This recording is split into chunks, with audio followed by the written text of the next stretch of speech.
के आसपास जब छायावादी प्रवृत्ति कमजोर पड़ने लगी, उसी दौर में जिस नई काव्य प्रवृत्ति का उदय हुआ उसे प्रगतिशील कविता के नाम से जाना गया।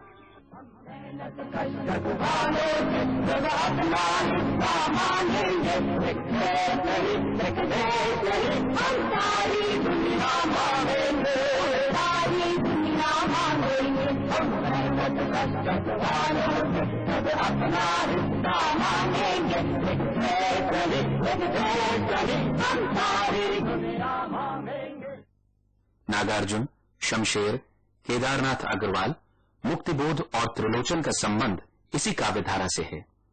कवि और आलोचक दोनों रूपों में डॉक्टर रामविलास शर्मा का प्रगतिशील कविता से गहरा संबंध रहा है। आइए देखें जनकवि नागार्जुन के बारे में डॉक्टर रामविलास शर्मा क्या कहते हैं। नागार्जुन ने राजनीतिक कविताएं सबसे ज्यादा लिखी और अधिकतर व्यंग्यपूर्ण लिखी। वो साम्राज्यवाद के विरुद्ध हैं, सामंतवाद के विरुद्ध हैं। जो उच्च मध्य वर्ग है उसकी जो आकांक्षाएं हैं, वो जिस तरह की बनावटी जिंदगी जीता है उसकी भी उन्होंने आलोचना की है। और खासतौर से जो शासन है वो जिस तरह के वादे करता है और जिस तरह से उनको झुठलाता है उसकी बहुत तीखी आलोचना नागार्जुन ने की है। नागार्जुन की कविताओं में कहीं कहीं लोकगीतों का स्पर्श दिखाई देता है, कहीं कहीं लोकगीतों की पंक्तियां उन्होंने उठा ली हैं, जैसे हाथी घोड़ा पाल की, ये इस तरह की हमारे यहाँ लोकगीत हैं। तो आओ रानी हम ढोएंगे पाल की, यही हुई होता है जवाहरलाल की, ये बहुत ही समझ उनकी कविता है जो उन्होंने लिखी है। नागार्जुन की व्यंग्य कविताएं तो प्रसिद्ध हैं और सब लोग इनको जानते हैं, और उतना बड़ा व्यंग्य कभी हिंदी में कोई दूसरा नहीं हुआ। व्यंग्य की धारा तो बहुत रही है, भारतीय हरिश्चंद्र में रही है, निराला में रही, केदार में भी है, लेकिन व्यंग्य को लगभग एक मुख्य विभाग बना लेना और उसे पहले अस्त्र के रूप में इस्तेमाल करना, जन आंदोलन को बढ़ने में मदद करना, ये नागार्जुन की विशेषता है। नागार्जुन के अंदर जो चीज छिपी हुई है जिसको हम लोग अक्सर भूल जाते हैं, वो उनकी संवेदनशीलता है। संवेदनशीलता उनमें वैसे ही है जैसे त्रिलोचन में है और केदार में है। व्यंग्य से वो आच्छन्न रहती है, व्यंग्य तो ऊपर से दिखाई देता है, जो संवेदनशीलता है वो नहीं दिखाई देती। ये जब कलकत्ते में थे तब वहां पर इन्होंने रिक्शा चलाने वालों के ऊपर एक कविता लिखी थी। वो कविता मुझे सुनाई थी, उस समय वो प्रकाशित नहीं हुई थी, और वो दर्शन मुझे अभी तक याद है। वो जिस तरह से कविता सुना रहे थे, कैसे उनका कंठावरोत्सव हो जाता था कविता सुनाती गई। तो वो रिक्शा चलाने वालों के केवल पैरों को देखते हैं, ये भी बिन बोल रहा है, केवल एक बिन के सहारे वो पूरा चित्र खींचते हैं और उस चित्र के द्वारा जो सारा संघर्ष है उस रिक्शे वाले का, उसको वो उजागर करते हैं। खुरदरे पैर खुद गए दूधिया निगाहों में, फटी दीवानियों वाले खुरदरे पैर, धंस गए कुसुम कोमल मन में। कुसुम कोमल मन किसका है? कवि का है, और ये वैषम्य है, एक तरफ उसके पैर हैं और एक मेरा कुसुम का ये मन है, अपने ऊपर भी व्यंग्य कर। धंस गए कुसुम कोमल मन में, गुट्ठल ढट्ठों वाले कुलिश कठोर पैर, दे रहे थे गति रबड़ विहीन ठूंठ पैडलों को, चला रहे थे एक नहीं दो नहीं तीन तीन चक्र, कर रहे थे मात त्रिविक्रम वामन के पुराने पैरों को। जिस चीज पर मैं जोर देना चाहता हूं कि व्यंग्य का आधार संवेदनशीलता है। संवेदनशीलता की एक अभिव्यक्ति व्यंग्य के माध्यम से होती है और व्यंग्य विहीन माध्यम से भी होती है। तो नागार्जुन की ऐसी कविताएं भी जहां पर व्यंग्य नहीं है और केवल संवेदनशीलता है। और गांव से जो गहरा लगाव है, जैसे केदार को है, उस वजह से नागार्जुन को है। बहुत दिन के बाद एक आदमी अपने गांव जाता है, फसलें देखता है, लोगों की बोली सुनता है, उसके मन पर क्या प्रभाव पड़ता है। कहते हैं बहुत दिनों के बाद अब की मैंने जी भर देखी पकी सुनहरी फसलों की मुस्कान। बहुत दिनों के बाद, बहुत दिनों के बाद अब की मैं जी भर सुन पाया धान कोटती किशोरियों की कोकिल कंठे पान। बहुत दिनों के बाद, बहुत दिनों के बाद अब की मैंने जी भर सूंघे मौल सिरी के ढेर ढेर से ताजे टटके फूल। बहुत दिनों के बाद। तो ये गंध स्पर्श शब्द का जो संसार है, इससे नागार्जुन का बहुत आत्मीय संबंध है, गहरा संबंध है, और ये संसार उनके गांव का है। इससे एक बिल्कुल उल्टी कविता है जहां खाने को नहीं है, अकाल पड़ा है और बहुत दिन के बाद घर में दाना आता है। ये कविता नागार्जुन को मैंने सुना था और देखा था। फिरोजाबाद आगरे से थोड़ी दूर है, वहां चूड़ी का तो बहुत बड़ा कारोबार होता है। वहां मजदूरों की सभा थी। उस मजदूरों की सभा में नागार्जुन ये कविता सुनाई थी। और मजदूर कितनी आसानी से और कितनी अच्छी तरह उनकी कविता को सुनते हैं और कैसे वो अपना आनंद अभिव्यक्त करते हैं, ये मैंने अपनी आंखों से देखा था। इसमें शब्दों का संयम है, बात बढ़ाकर नहीं कही, कहीं भी अर्थगंजित नहीं, छोटे छोटे बंद है, और उनके माध्यम से जितनी वेदना है हमारी भारतीय जनता की, वो उन्होंने प्रकट कर दी। कई दिनों तक चूल्हा रोया, चक्की रही उदास, कई दिनों तक कान्ही कुतिया सोई उनके पास, कई दिनों तक लगी भीत पर छिपकलियों की गश्त, कई दिनों तक चूहों की भी हालत रही शिकस्त। बाने आए घर के अंदर कई दिनों के बाद, धुआं उठा आंगन से ऊपर कई दिनों के बाद, चमक उठी गड़बड़ की आंखें कई दिनों के बाद, कौवे ने खुलवाई पांखें कई दिनों के बाद। ये अद्भुत कविता है और इस तरह से बिंब पकड़ना और उनके माध्यम से जनता की स्थिति को दिखाना, ये कमाल है, जीनियस का काम है। इसमें कोई संदेह नहीं कि अत्यंत प्रतिभाशाली कवि हैं और हिंदी के माध्यम से जैसी बातें व्यक्त करते हैं, इससे भाषा की शक्ति दिखाई देती है। नागार्जुन से अलग तरह के कवि हैं केदारनाथ अग्रवाल। डॉक्टर रामविलास शर्मा की नजर में केदार प्रेम और प्रकृति के कवि हैं। सबसे पहले वो प्रकृति के कवि हैं। गांव पर जितना अच्छा उन्होंने लिखा है उतना दूसरे कवियों ने कम लिखा है। निराला ने भी गांव पर लिखा है, पंत जी ने भी लिखा है, लेकिन जितना आत्मीय संबंध केदार से है, जिसे उन्होंने अपने कमासन गांव के ऊपर कविता लिखी, अपनी पैदाइश से लेकर ब्याह होने तक, और फिर रामलीला देखी, और वहां कुओं पर स्त्रियां कैसे पानी भरने आती थी, और ब्याह होने पर वो किस तरह श्रृंगार के सपने देखते थे, इस सब का बहुत विस्तार से वर्णन उन्होंने किया है। ऐसी उनकी चंद गहना वाली कविता है कि गांव से दूर गए और फिर वहां सरसों फूटी हुई है और वहां चने का पेड़ खड़ा हुआ है, उसका जो वर्णन किया वो बहुत ही सुंदर है। तो मैं सबसे पहले उनको प्रकृति का कवि मानता हूं। उसके बाद वो प्रेम के कवि हैं। प्रेम की बहुत ही अच्छी कविताएं केदार ने लिखी हैं। एक प्रकृति पर उनकी कविता है धूप का गीत। हर आदमी धूप देखता है, हर एक आदमी के घर के आंगन के अंदर धूप आती है, लेकिन धूप को देखकर, उसका अनुभव करके जिस तरह की गेयता केदार के हृदय से फूट पड़ती वो अद्भुत है। धूप धरा पर उतरी जैसे शिव के जटाजूट पर नभ से गंगा उतरी। जैसे गंगा उतरे उस तरह से धूप आकाश से धरती पर आती है। धरती भी कोलाहल करती, तम से ऊपर उभरी धूप धरा पर बिखरी। बरसी रवि की गगरी जैसे ब्रज की बीच गली में बरसी गोरस गगरी। फूल कटोरों सी मुस्काती रूप भरी है नगरी, धूप धरा पर उतरी। इसमें पुराने काल के बिंब आ गए हैं और जो बांदा नगर है वो भी इसके अंदर फूल कटोरों के रूप में आ गया है। इसमें विशेषता यह है कि ये पूरा चित्र उन्होंने गीत के रूप में रखा है। कहीं कहीं वो कविताएं ऐसे लिखते हैं कि प्रकृति और जनता दोनों घुल मिल जाती हैं। ऐसा ही उनका गीत है, घन गरजे जन गरजे। बादल प्रतीक है, निराला की कविता में बादल प्रतीक रूप में आए। खास बात यह है कि घन ही नहीं गरजते, जनता भी गरज रही है। क्रांतिकारी उभार के दिनों की ये कविता है।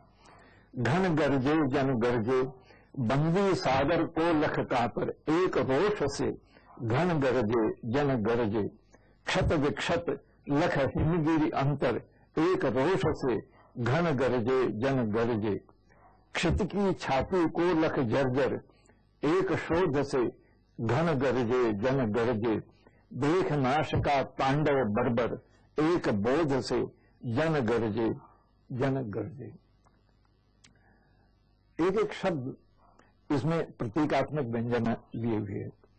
सागर है, हिमालय पर्वत है, धरती क्षत विक्षत है, और बादल और जनता जब गरजते हैं तो एक बोध से गरजते हैं।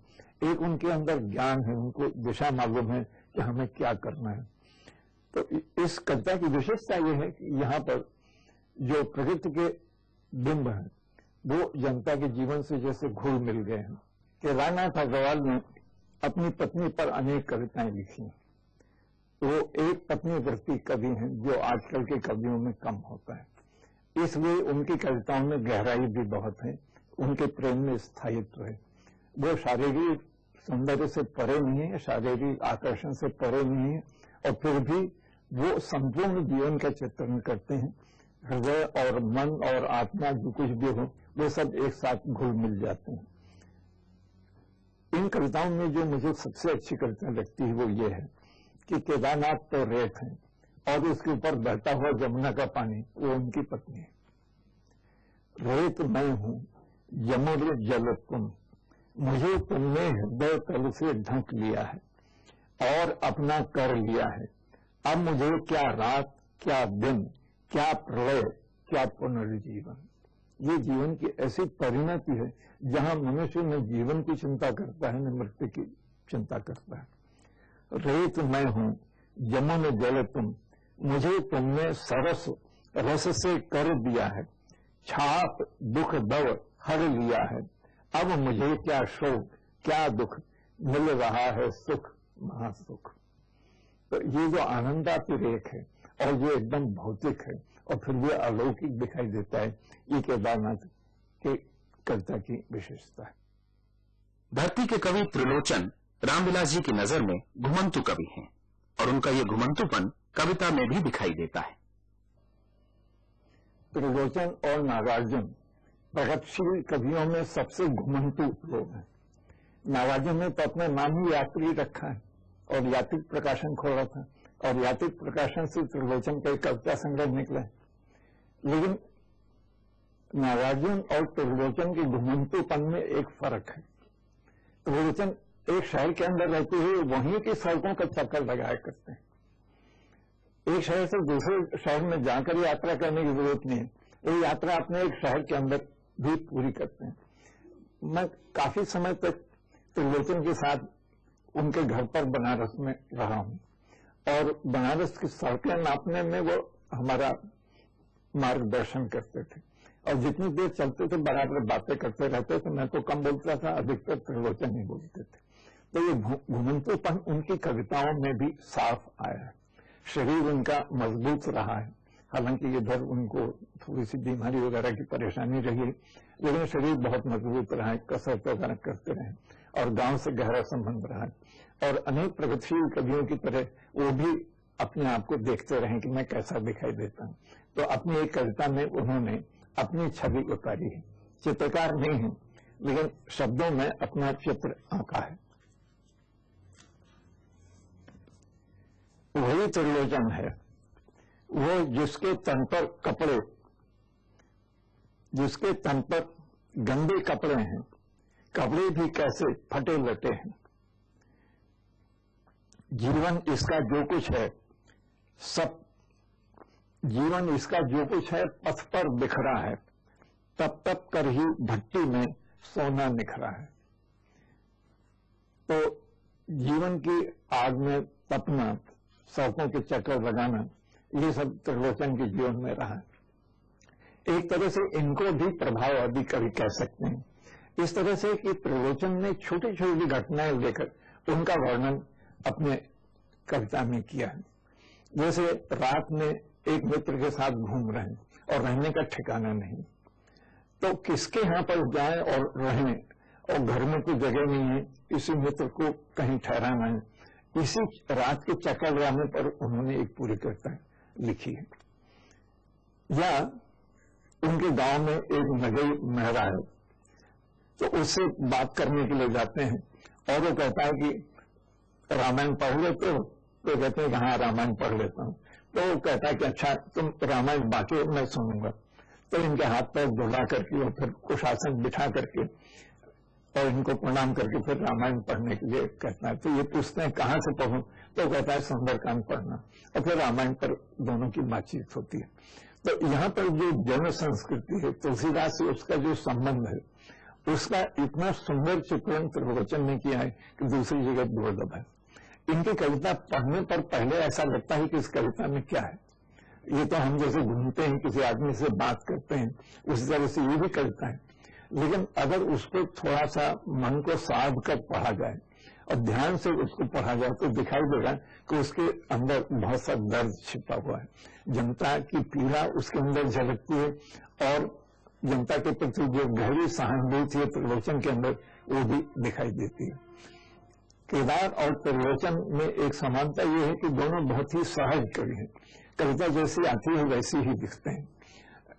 केदार थोड़ा संभाल कर लिखते हैं और त्रिलोचन इस बात की चिंता किए बिना कि कविता अनगढ़ है, समझ में आएगी कि नहीं आएगी, जैसी कविता आती जाती है वैसे लिखते हैं। तो ये जीवन के प्रभाव ग्रहण करना और छोटे आदमियों के बारे में लिखना, ये त्रिलोचन की विशेषता है।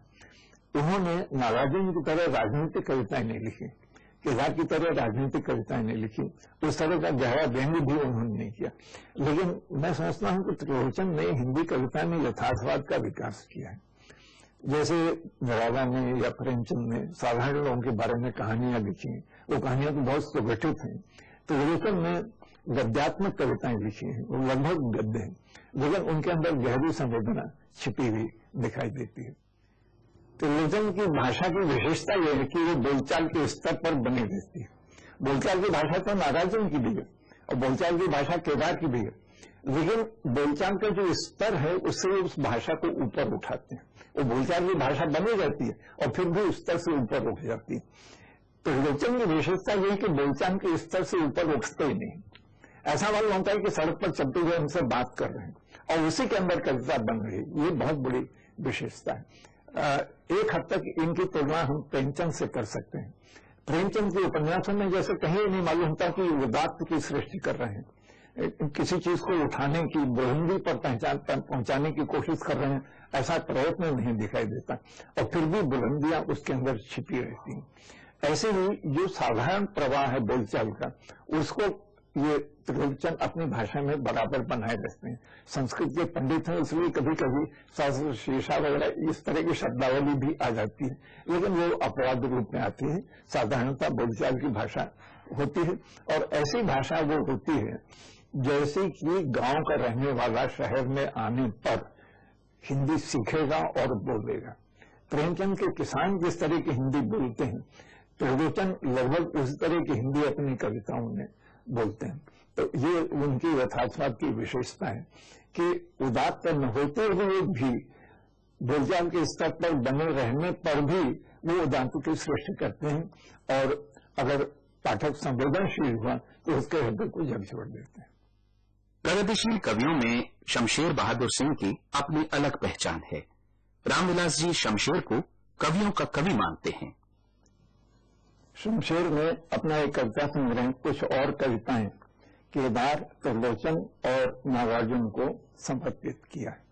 तो ये समर्पण महत्वपूर्ण है, इसलिए कि ये लोग चारों आपस में एक ही दृष्टिकोण के कवि हैं। केदार, त्रिलोचन और नागार्जुन, इन तीनों की विशेषता यह है कि गांव से इन तीनों का बड़ा गहरा संबंध है। शमशेर का उतना ही गहरा संबंध गांव से नहीं है, बस इतना ही फर्क है। राजनीतिक विचारधारा में ये सब एक ही साथ है, लेकिन उनकी कविताएं उतनी सहज नहीं हैं, आसानी से समझ में आने वाली नहीं है, जैसे कि नागार्जुन या केदार की कविताएं हैं। त्रिलोचन की कविताएं भी सहज होती है, भी आसानी से बोधगम्य नहीं होती।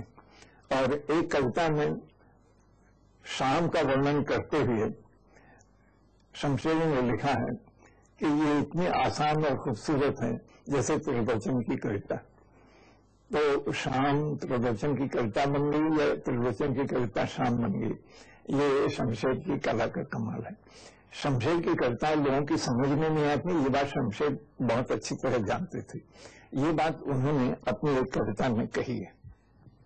शमशेर की जो कविताएं विरूढ़ मालूम होती है, उसका एक बहुत बड़ा कारण ये है कि वो बिंबों को पकड़ना चाहते हैं शब्दों में, और तस्वीर में तो बिंब बनाया जा सकता है, लेकिन शब्दों में बिंब को बनाना बहुत मुश्किल बात है।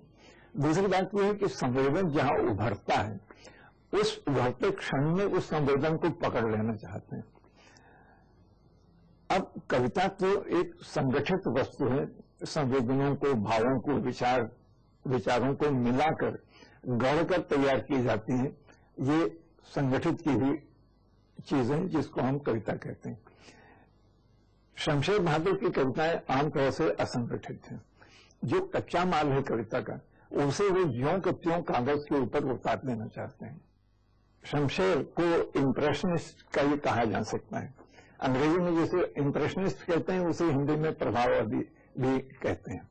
वो पूरी तरह से इम्प्रेशनिस्ट तो नहीं है, इसलिए कि बातों को काफी स्पष्ट कहने का भी प्रयास वो करते हैं। जैसे वो शांति आंदोलन पर उनकी कविताएं हैं, वो उनमें काफी स्पष्टता है, लेकिन मूल प्रवृत्ति उनकी यही है कि बिंब ग्रहण किया जाए। जहां तक मैं जानता हूं, फ्रांस के इम्प्रेशनिस्ट जो चित्र बनाते थे, उसमें चित्र काफी साफ सुथरा दिखाई देता था, समझ में आ जाता था। ये शाम है, ये सपेरा है, स्त्री है, पुरुष है, ये बिल्कुल साफ समझ में आता था।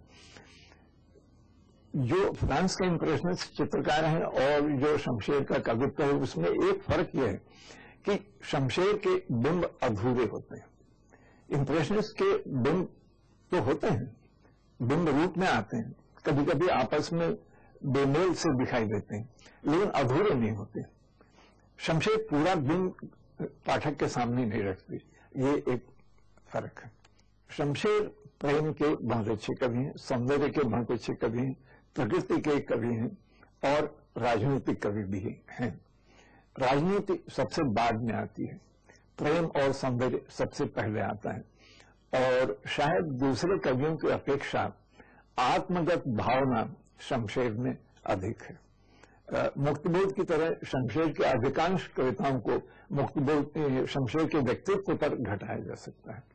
यहाँ शमशेर के व्यक्तिगत जीवन के बारे में एक बात कहना मैं चाहता हूँ कि जब ये इलाहाबाद में पढ़ते थे, पढ़ने के बाद काम करते थे, तो इनके जितने साथी थे वो सब संपन्न लोगों के थे, खाते पीते थे, गृहस्थ जीवन में प्रवेश किया अथवा उनकी प्रेमिकाएं थीं और वो आनंद से अपना जीवन बिताते थे। शमशेर इनके बीच में रहते थे और मुफलिसी में जीवन बिताते थे, खुद अपने हाथ से खाना पकाते थे, छोटे से कमरे में रहते थे, कविताएं लिखते थे, कविताएं कमरे में बिखरी हुई रहती थी और कोई मित्र आ गया तो उसको पढ़कर सुनाते थे। ऐसे लोगों के बीच में रहने पर ऐसा कभी कभी होता है कि आदमी के मन में एक कुंठा का जन्म होता है, वो अपनी इच्छा पूर्ति कविता के माध्यम से करना चाहता है। तो शमशेर के साथ ये भी हुई, लेकिन शमशेर का व्यक्तित्व बहुत सरल था। शायद इन सब कवियों में सबसे सरल व्यक्तित्व उन्हीं का था, कोई बात छिपाते नहीं थे, सारी बातें खुलकर आती थी, और राजनीति में अगर साथ दिया तो खुलकर साथ दिया। तो इसी शायद यही कारण है कि वो कम्युनिस्ट पार्टी के सक्रिय सदस्य बने, जैसे कि दूसरे लोग नहीं बने।